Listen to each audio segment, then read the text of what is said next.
siendo realizada precisamente en el contexto del reciente caso que ha sido detectado de rabia humana en nuestro país.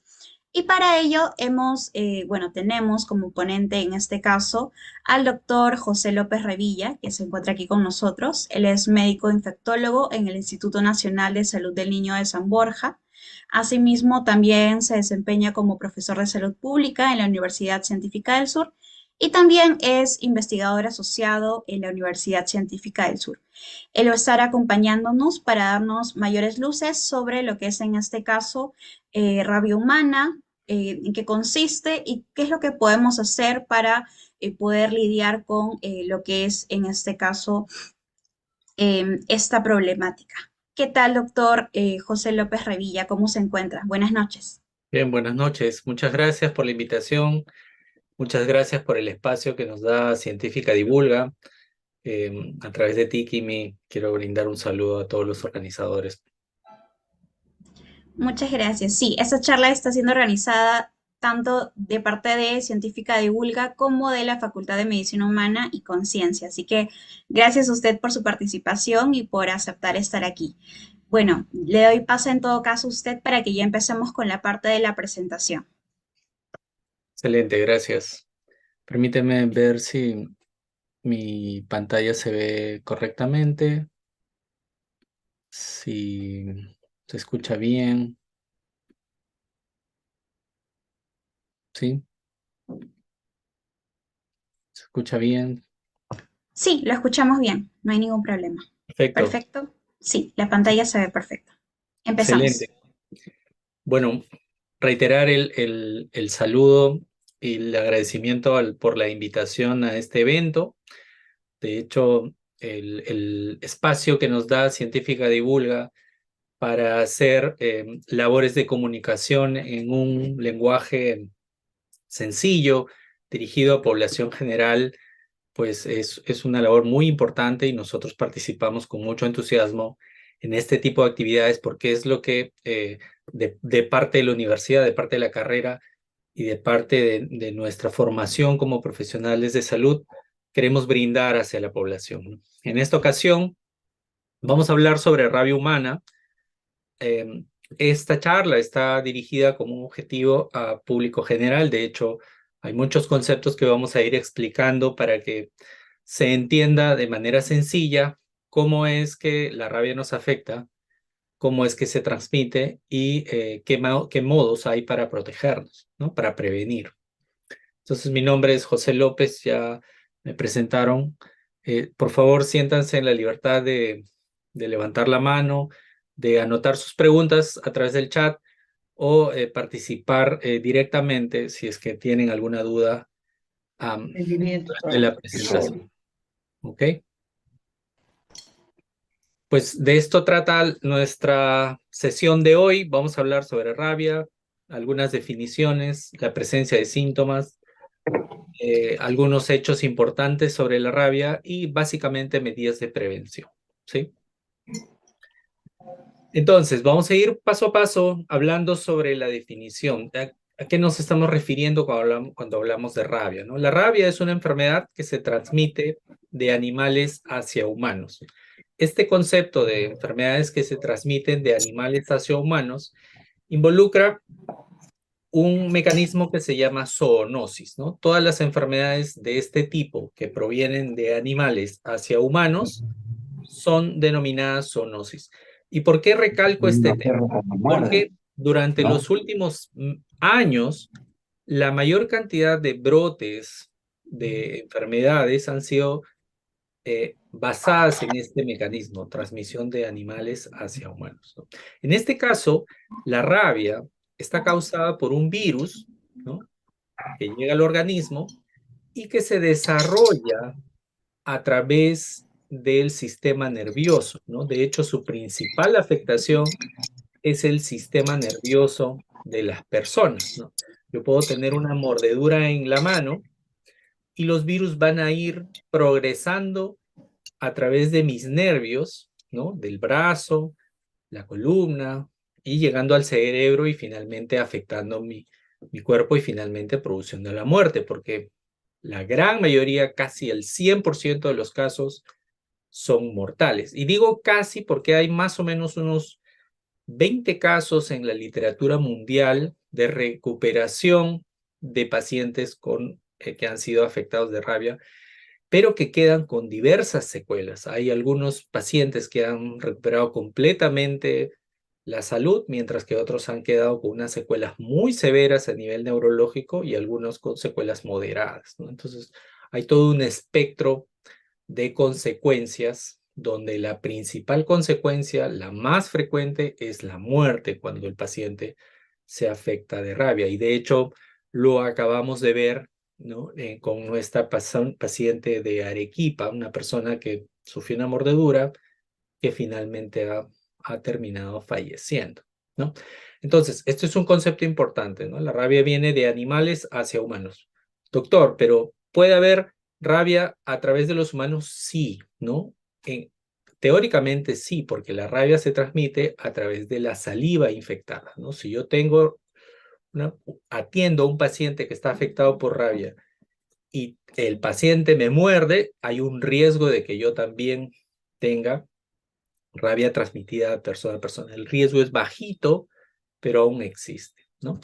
Entonces, el otro concepto es que la rabia está afectando a animales domésticos y animales salvajes. De hecho, vamos a ver una diferencia importante entre lo que es la rabia urbana y la rabia silvestre, ¿no? Ya vamos a verlo un poquito más adelante. Entonces, este es un concepto que hay que tener en cuenta. Hay rabia en otras áreas más allá de las zonas urbanas, ¿no? Y se propaga por el contacto con la saliva infectada, ¿no? A través de mordeduras, a través de arañazos. Hay animales que son más propensos a contagiarse de rabia que otros, y es por la biología, por el propio desarrollo de su aparato mordedor, y vamos a explicar unas diferencias allí importantes e interesantes y que están relacionadas con algunos mitos alrededor de la rabia. ¿Okay?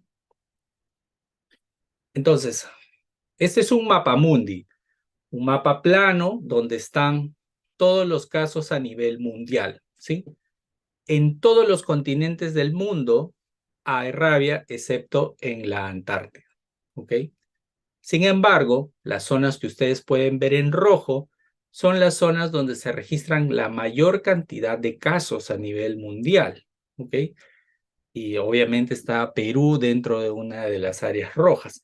Pero además hay que tener en cuenta que la mayoría de las muertes se producen en Asia y en África, pues algunos de nosotros conocemos las limitaciones en atención a salud, las limitaciones de acceso a medicamentos en estas áreas mucho más afectadas que en nuestro país y por lo tanto son las que también cargan con el mayor porcentaje de muertes a nivel mundial de la rabia, ¿no? Fíjense que en países tan desarrollados como Europa, como Estados Unidos o Canadá, también se reportan casos, ¿no? Y Australia también.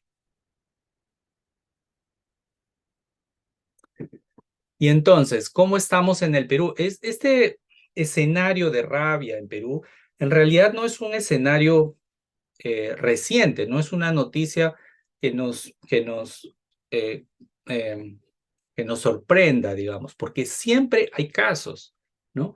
Hay muchos casos de rabia urbana y como vemos en esta gráfica, desde el año 90, pues se han ido reportando una cantidad importante de casos, pero que han ido disminuyendo a través del tiempo, ¿no? Y estos son datos que provienen de la Oficina Nacional de Epidemiología, el Centro Nacional de Epidemiología del Ministerio de Salud, donde pues vemos que hay años en los cuales ha habido un repunte de casos de rabia silvestre y ha habido una disminución consecutiva, progresiva, de los casos de rabia humana de tipo urbano, ¿no? Entonces, este concepto de que tenemos rabia silvestre que se produce, pues, cuando en ambientes rurales, en ambientes de selva, tenemos mamíferos que son naturalmente infectados por la rabia, como por ejemplo los murciélagos, ¿no? Y tenemos contacto, ya sea por por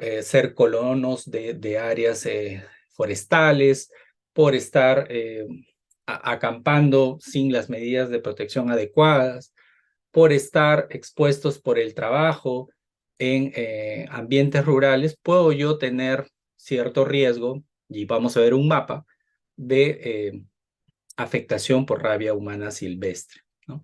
De hecho, las comunidades indígenas en las zonas de Amazonas, en las zonas de Iquitos y en las zonas de Madre de Dios y Ucayali también tienen eventos de rabia dentro de estas comunidades, ¿no? Entonces, para que veamos que los casos de rabia siempre se han estado presentando de manera recurrente en nuestro país. ¿Okay? Entonces, el mapa. ¿Por qué es importante ver el mapa? Porque nos da una idea de los riesgos que tenemos, ¿no? Entonces, en el lado izquierdo, nosotros podemos ver un mapa donde está la rabia humana, donde se han descrito la mayor cantidad de casos entre el año 2000 y el 2022, ¿no? Nótense que Amazonas, las zonas de Iquitos pegadas a la frontera de Colombia, y también algunos departamentos como el Cusco y Madre de Dios han tenido casos de transmisión de rabia humana, sobre todo en poblaciones rurales y poblaciones indígenas, ¿no? Otros datos importantes. La rabia en el país usualmente está relacionada con mal control de la vacunación en perros, en canes, ¿no? Y fíjense los datos que tenemos alrededor del 2015 al 2022. La zona del sur del Perú, tanto Arequipa como Puno y algunos distritos de Cusco, han sido reportados casos de rabia canina. Entonces, no sorprende que tengamos un riesgo de tener algún contacto con rabia si es que tenemos un accidente en estas zonas del país, ¿no? De hecho, en nuestra práctica diaria, cada vez que nosotros tenemos un paciente que es transferido por una mordedura, preguntamos exactamente de dónde viene la persona, la ubicación más cercana para poder identificar si es que es una zona de reciente transmisión de rabia o no. ¿En Lima hay rabia? No, en Lima no hay rabia, pero sí hay una cantidad importante de mordeduras y vamos a verlas en un gráfico que tenemos en nuestro hospital.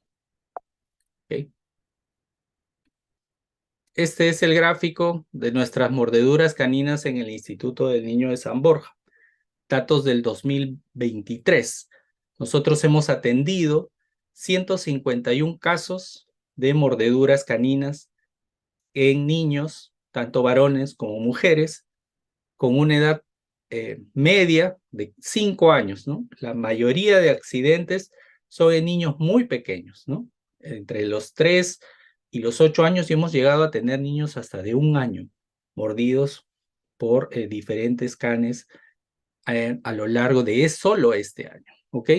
De todos ellos, 21 de estos pacientes han requerido vacunación, ¿no? Y los criterios para vacunación también son importantes definirlos, ¿no?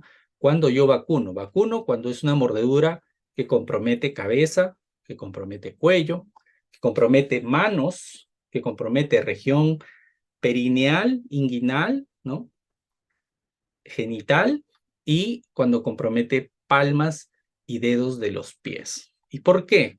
Porque como ya les había comentado, la rabia se transmite a través de los nervios y las zonas de las manos, las zonas de la cara, las zonas de los pies y la zona genital tienen abundantes terminaciones nerviosas que permiten pues que el virus, una vez que ingresa, pues pueda trasladarse rápidamente hacia nervios más grandes y finalmente llegar al cerebro, ¿no?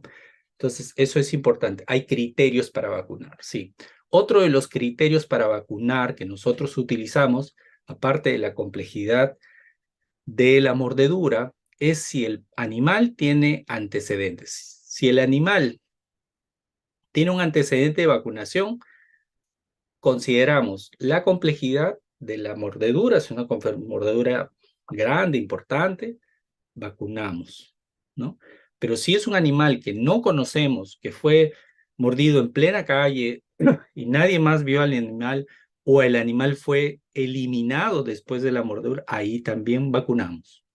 Y también aplicamos suero de inmunoglobulina o suero inmune para brindar mayor protección a estos niños. Entonces, de los pacientes vacunados que nosotros hemos atendido, que son 21, 17 de ellos han terminado también con una aplicación de suero de inmune, que se llama inmunización pasiva, para asegurarnos de que no haya pues un riesgo de rabia, ¿no?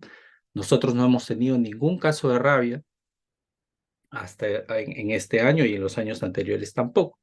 Y lo interesante que yo quería comentar aquí también es que muchos de ellos terminan o hospitalizados por la complejidad de las mordeduras o terminan siendo operados, ¿no? Y algunos de ellos han terminado en la unidad de cuidados intensivos porque ha habido incluso hasta fracturas de mandíbula porque las mordeduras han sido en la zona del cuello, en la zona del rostro y han necesitado cirugía reconstructiva también, ¿no? Entonces, es importante saber que los niños son el grupo más vulnerable para las mordeduras caninas y obviamente se necesita un protocolo de atención, pues que vaya dirigido en primer lugar a controlar la herida. Vamos a ver algunas recomendaciones para el manejo de la herida y también la evaluación por parte de un médico que determine la necesidad de vacunación y también la aplicación del suero. ¿Ok? Pero, ¿qué pasa si es que nosotros tenemos la mala suerte, la muy mala suerte de tener contacto con un animal que está expuesto a rabia y terminamos desarrollando rabia, ¿no? Entonces, después de que el virus entra al organismo a través de la mordedura, pues el virus viaja por los nervios llegando hasta el cerebro, que es la zona que más se afecta, ¿no? Entonces, hay un tiempo entre la exposición, entre la mordedura y la aparición de los síntomas que se llama periodo de incubación, ¿no? Y esto es importante reconocerlo porque traemos el caso de Arequipa, ¿no? El caso de Arequipa, la mordedura fue en mayo. Entonces, es poco posible que alguien preguntándole algunas cosas, pues en el día a día se tenga ese recuerdo vivo de que hubo un evento con un animal, ¿no? Entonces, eso para nosotros que atendemos pacientes con mordedura sí es importante, ¿no? Entonces, cualquier evento con algún animal siempre tiene que ser registrado como un evento importante, sobre todo en el contexto en el que estamos ahora o en el que vivimos en Arequipa o en la zona del sur, ¿no? Donde hay rabia en algunos animales, ¿no? Entonces, este periodo de incubación, es periodo entre que aparece el virus entra al cuerpo y empiezan los primeros síntomas, puede durar semanas, puede durar meses, ¿no? Estamos hablando incluso hasta 10 meses después se han descrito casos. Y eso es importante porque pues a nosotros eh, tiene que llegarnos la información correcta para poder definir si es que esto es un caso o una sospecha, una exposición y si necesita algún tipo de intervención adicional, ¿no? Entonces, ¿depende de qué? Depende de varios factores, ¿no? Si la mordedura es una mordedura en un antebrazo o es en un muslo, ¿no? Es menos, va a producirse, hay menos posibilidad de que eso sea, pues, termine en una rabia reciente, ¿no? O sea, va a haber un mayor periodo de incubación. Depende también del tipo de virus. Hay 3 tipos de virus de rabia. Vamos a comentarlos también.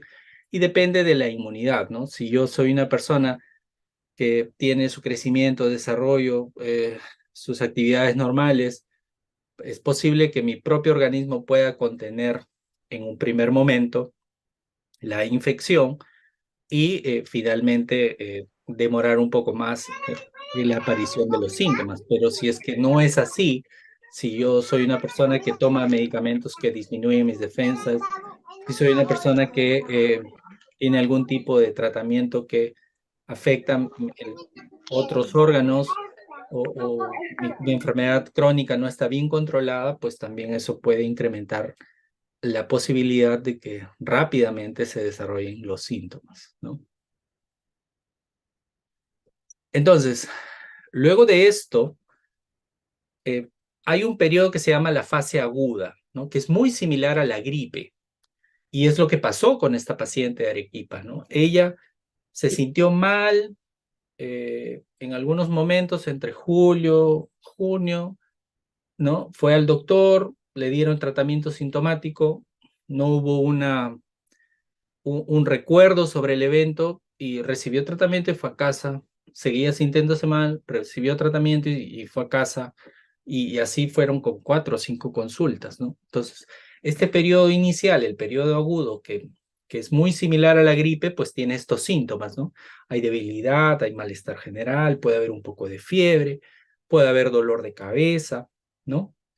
O puede haber incluso picazón o malestar o adormecimiento en la zona de la mordedura, ¿no? Y eso se ha reportado en algunos casos también. Pero ya cuando pasa estos síntomas agudos y empieza la progresión de los virus a través de los nervios, pues llegan los síntomas ya de compromiso cerebral, ¿no?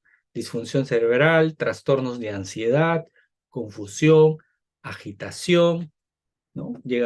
La persona llega delirando en un estado casi psicótico, comportamientos anormales, alucinaciones.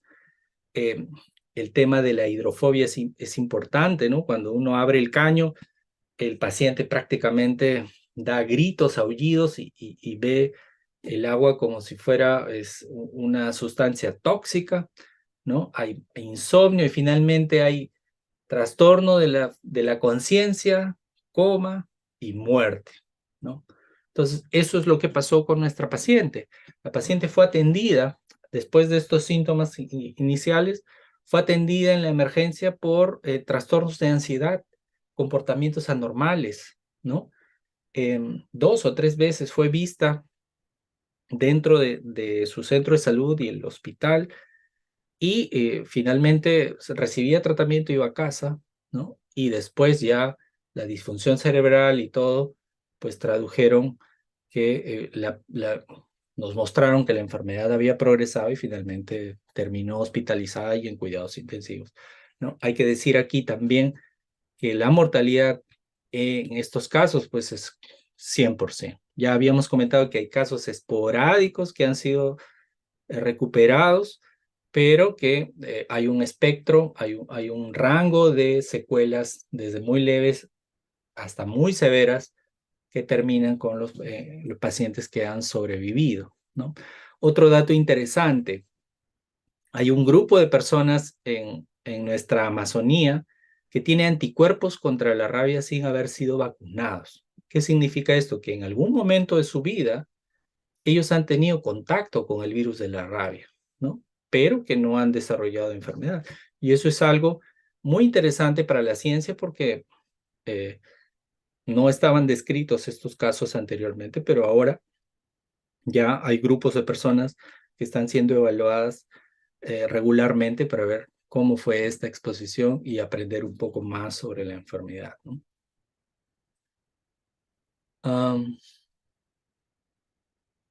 Y aquí vamos a hablar sobre las 2 medidas preventivas que están recomendadas por la OMS, las que funcionan, ¿no? La eliminación de la rabia en los perros y la inmunización de las personas. Esas son las 2 medidas que a nivel de salud pública tienen impacto en la reducción de casos. Y de hecho, cuando uno lee los trabajos del doctor Castillo, que es un investigador peruano, que es experto en rabia a nivel mundial, también hace presentaciones en diversas conferencias y ha trabajado mucho este tema en Arequipa, en Puno, ¿no? Y lee los hallazgos de sus investigaciones, pues se da cuenta de que la vacunación masiva a los perros ¿no? Incluidos los cachorros, es la estrategia que más ha funcionado en el control de la rabia. Entonces, el concepto se debería trasladar a la población general, ¿no? Si yo tengo una mascota, debo vacunarla contra la rabia, porque a pesar de que no haya rabia alrededor de mi casa, pues reduzco la posibilidad de que en algún momento esta mascota pues tenga algún tipo de contagio y ya lo estoy protegiendo a él y estoy protegiendo a mi familia, ¿no? Y el otro concepto, la otra recomendación es la inmunización a las personas, ¿no? Hay vacunas muy eficaces disponibles. De hecho, la que nosotros tenemos es una vacuna desarrollada en células Vero, es bastante buena, ¿no? Tiene niveles de protección altísimos, ¿no? Y sirve para dos escenarios: para la vacunación antes de la exposición, o sea, regularmente a las personas que trabajan con animales salvajes, por ejemplo, veterinarios o personas que trabajan en laboratorios, que tienen contacto con muestras biológicas de animales, o guardabosques, por ejemplo, o personal de salud, ¿no? Las personas que trabajamos con algún tipo de riesgo para rabia, tenemos que estar vacunados, ¿no? Y el otro grupo son las personas que se exponen a la rabia por accidente, por un contacto inusual o porque fueron atacados por algún tipo de animal, ¿no? Entonces, esas dos grupos de personas, las que se deberían vacunar por el riesgo que tienen y las personas que se vacunan porque tienen un accidente, son los dos grupos de personas en los cuales la OMS recomienda la vacunación, ¿ok? Aquí un comentario adicional. No existe tratamiento para la rabia. La única manera es vacunar, ¿ok?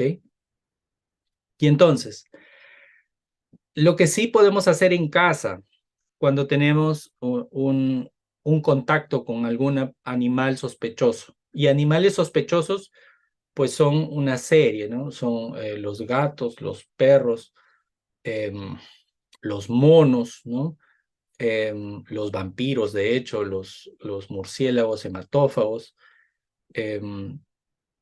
los roedores no, por ejemplo, ¿no? Los roedores porque no tienen glándulas salivales, sus glándulas salivales son tan pequeñitas que no producen tanta cantidad de saliva como para que el virus se reproduzca allí.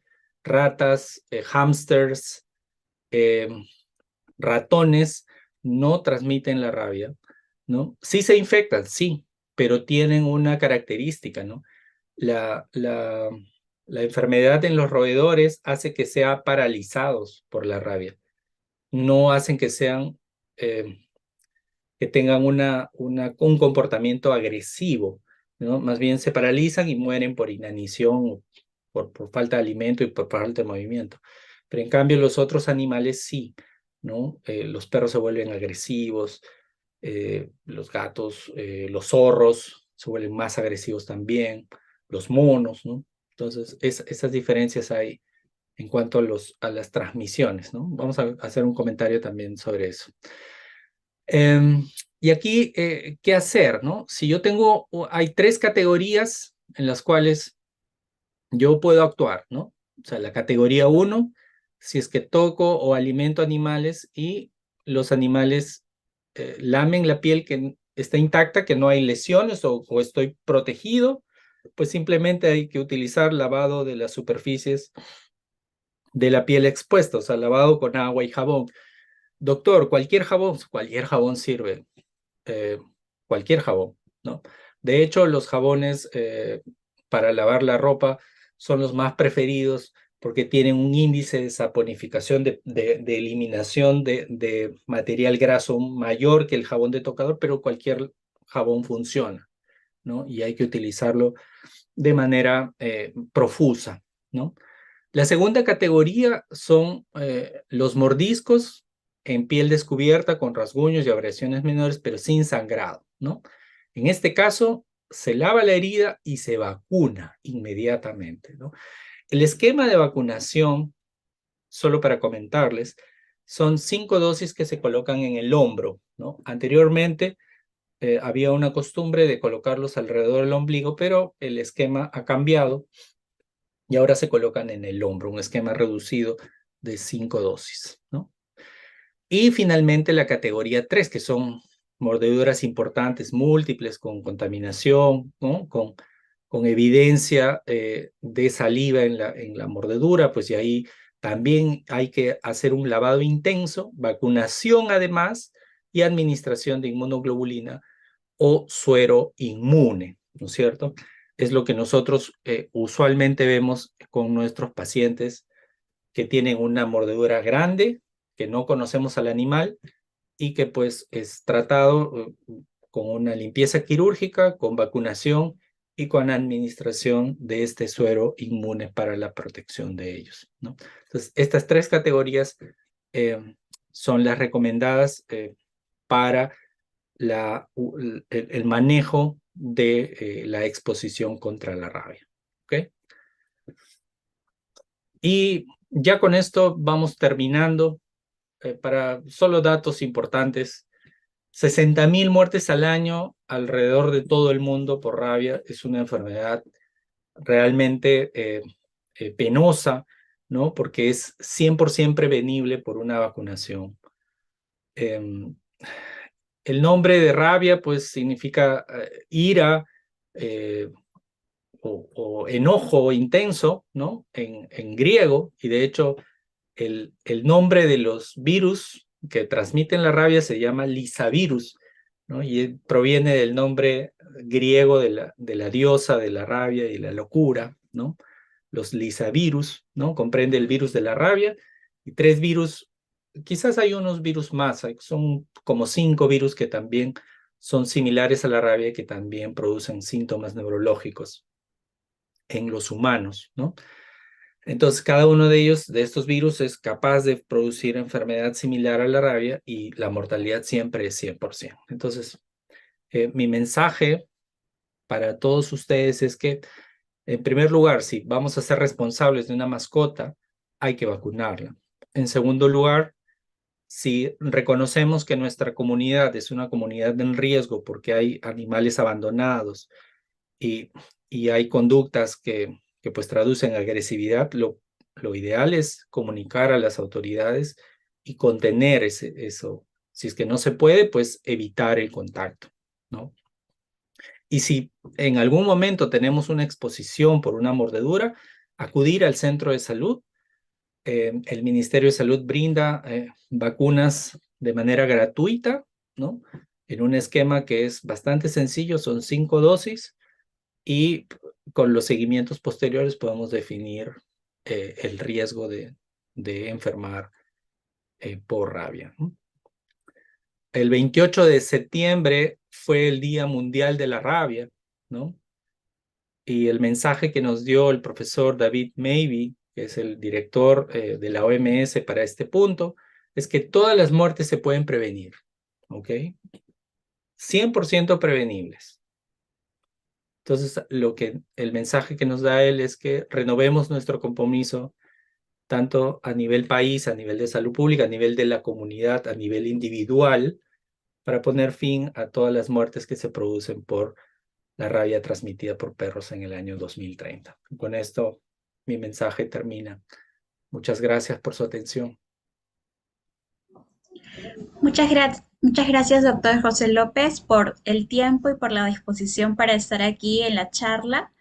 Definitivamente se trata de una problemática bastante grande y como usted mencionó, creo que lo más importante en este punto es la prevención, ¿no? La vacunación es fundamental para poder evitar llegar a tener, en este caso, consecuencias graves. Tenemos en el chat algunas preguntas. Nos menciona Marcela Maita. Doctor, entonces, si nos muerde un perro desconocido, la primera acción a realizar es iniciar con las 5 vacunas e inmunoglobulina.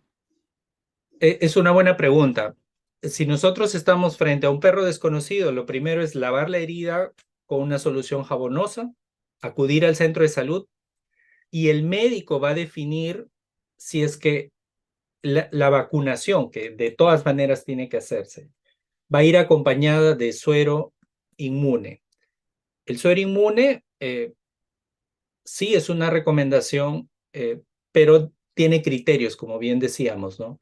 La complejidad, el compromiso en manos o palmas o rostro y el grupo de edad, ¿no? Pero sí, inicialmente la vacunación es la primera medida que hay que hacer. Perfecto, doctor.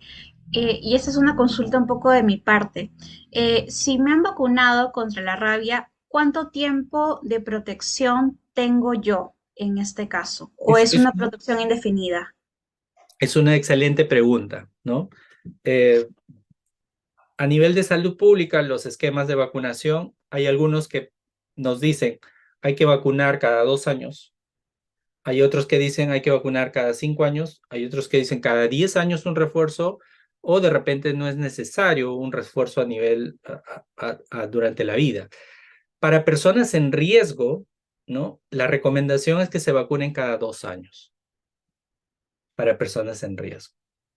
¿Ok? Perfecto. Personas en riesgo y estamos hablando en este caso de repente gestantes, personas de repente con las defensas bajas o cuáles serían en este caso las personas en riesgo. Las personas en riesgo son aquellas personas que tienen mayor posibilidad de tener un contacto Ok. con rabia.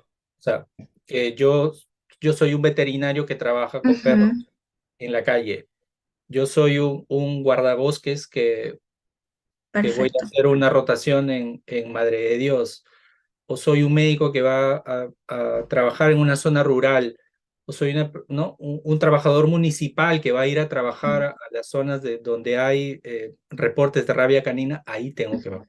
Personas que tienen contacto directo con, en Con, este caso, animales, en este caso con perros que animales puedan que tener podrían tener rabia. rabia. Exacto. En este caso, también las mismas personas que son dueñas de mascotas son personas de riesgo o podríamos decir que no, porque hay, por ejemplo, en este caso,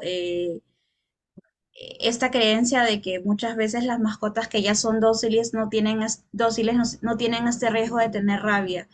¿Qué tan cierto o no tan cierto es esto?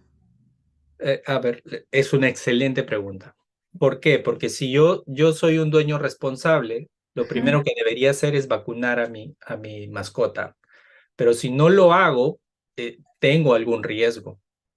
Entonces, para evitar mi riesgo, ujú, lo principal es vacunar a mi mascota. O sea, claro, la idea, la lógica sería que si es que yo tengo un animal, eh, no debería vacunarme yo, sino debería vacunar a la mascota primero para evitar el riesgo hacia mí. ¿Ok? perfecto. Entonces, todo parte de vacunar en este caso a la mascota La mascota. y la vacunación en este caso a uno mismo para poder prevenir el riesgo de tener rabia. Ambas cosas. Ambas cosas podrían darse, sin Ujú. embargo, si ya vacuno a mi mascota, ya no tengo por qué vacunarme yo. Ok, no es No es necesario. necesario en este caso. Ok. Nos preguntan también cuál es el mecanismo por el que se produce hidrofobia. Es bien interesante porque en realidad lo que hay es una afectación del grupo para explicarlo en términos sencillos. En el cerebro, las zonas que controlan el apetito, que controlan la visión, que controlan la audición, todas están muy juntitas, ¿no? Entonces, cuando hay mucha inflamación en estos núcleos de control, pues el cerebro se descontrola. Entonces, tiende a tener percepciones de daño en situaciones comunes. Entonces, la persona mira a otra persona que está parada y lo nota como si fuera un ente agresor. Abre el agua y siente como que si fuera a inundarse, ¿no? Entonces, esa es la explicación que uno tiene para la hidrofobia, ¿no? La tremenda inflamación que se produce en la zona de los centros de control del cerebro pues hace que haya un trastorno en la percepción. Doctor, disculpe, y referido a esto, entonces, aparte de esto, cualquier situación se podría presentar en un paciente que tiene una rabia que esté en un estadio severo. Sí puede tener visiones y cosas así. Pues claro que sí, sí, el paciente tiene alucinaciones, tiene episodios psicóticos, tiene delirio, ¿no? Es una agitación intensa, eh, tiene una fuerza desmedida y conforme avanza la inflamación cerebral, pues las neuronas van afectándose y esto traduce a un coma, ¿no? Y el paciente fallece. Doctor, disculpe una pregunta más. ¿Alguna vez en una clase de infectología, la doctora nos había explicado que la rabia se puede encontrar en cualquier animal de sangre caliente? ¿Es cierto o no? Sí, o sea, en casi todos los animales puede haber rabia, sí. Unos tienen mayor posibilidad de, de transmisión que otros por la producción de saliva y por la reproducción en la saliva del propio virus. Sí. Muy bien. Tenemos también una consulta más. Hay una particularidad con el tema de lo que es la vacunación de rabia. A la gran mayoría de personas nos han vacunado de niños. Entonces, ¿cómo podemos verificar si estamos vacunados contra la rabia? ¿Hay una base de datos en el MINSA en donde se puede consultar esta información? Es una buena pregunta. Em, para aclarar que la vacunación contra la rabia no está dentro del esquema del niño protegido, ¿no? Interesante. Ujú. Entonces, está la de tétanos, que usualmente se ponen juntas, ¿no? Cuando hay un evento de Claro. mordedura, se coloca la de tétanos para reducir el riesgo de tétanos. Ujú. La de tétanos sí, la de rabia no. Entonces, el tema del registro de vacunación, el MINSA lo ha empezado a desarrollar de manera digitalizada después del evento de la pandemia, ¿no? Entonces ya tenemos, digamos, una gran base de datos que se sigue alimentando desde la época de la pandemia, con el desarrollo de la vacunación de COVID. Y hay un centro que se llama el registro GIS del MINSA, que tiene el registro de casi todas las vacunas que se han dado desde esa época para adelante.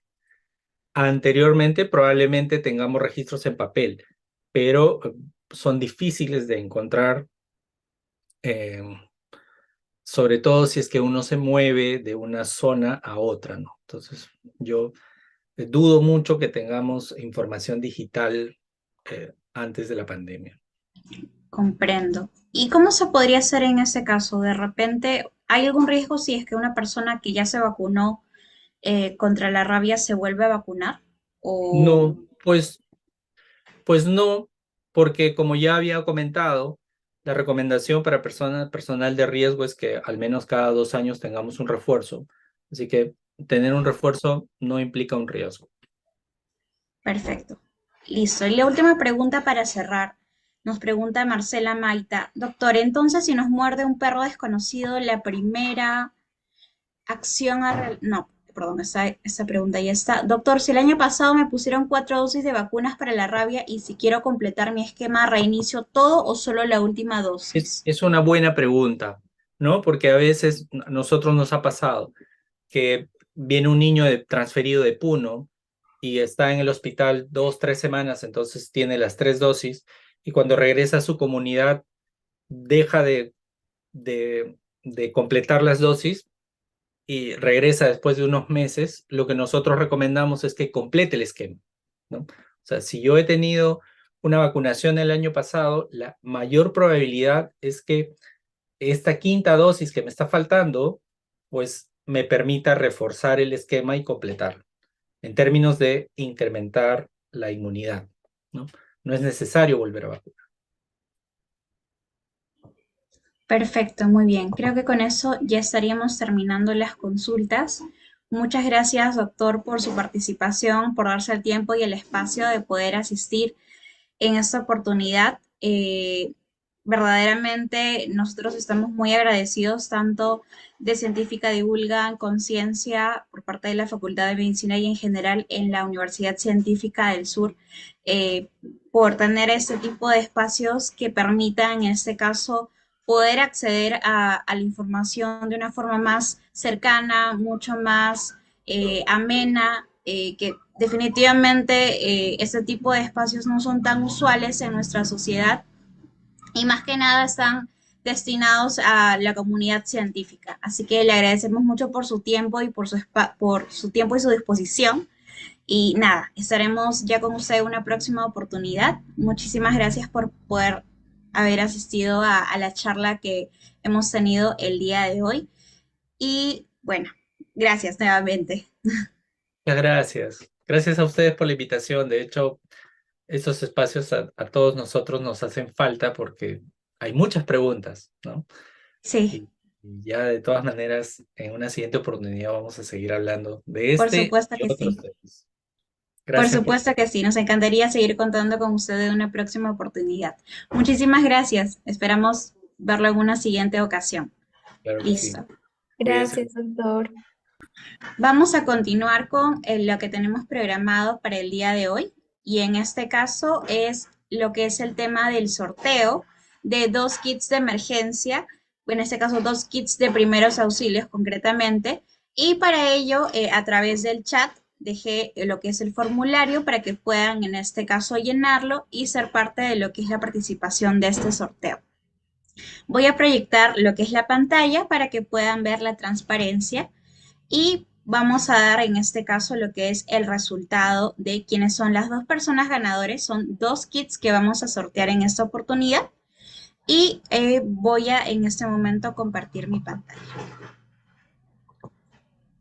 ¿Listo? Perfecto.